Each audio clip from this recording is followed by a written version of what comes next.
Мемлекет дамыту қажет. Туризмді дамыту керек. Бурдж халифадан да үлкен ғимарат саламыз. Жаз. Окей. Та қатынға шу алу керек, тоқалға машина алу керек. Аэропорт сатшы. Ой, бастық болмайды ғой, аэропорт қалай сатамыз оны? Ішіне 2 самолет сен сатшы берші. Негізі соны сатып құрту керек ше. Қадірін біліп атқанда жоқ. Бау деген бар ғой бастық. Сонда сата салу керек қой негізі. Не қылады оны бәрі машинамен кіріп, мусорғы бытшытын шығарып жатыр да. Одан шетелдерге өткізейік. Сөйтсек ана жер қымбат болады ғой, сөйтіп ақшамыз жетпей, соған барып демаламыз да қадірін біліп. Бұл тонта сатшы бере сал.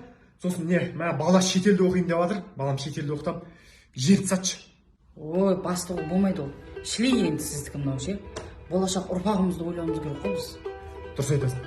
Келешек ұрпағымызды ойлауымыз керек. Ертең мен немере шөберелерім бар ғой, оларға да бірдеңе керек қой, сататын пататын. Дұрыс айтасың сен.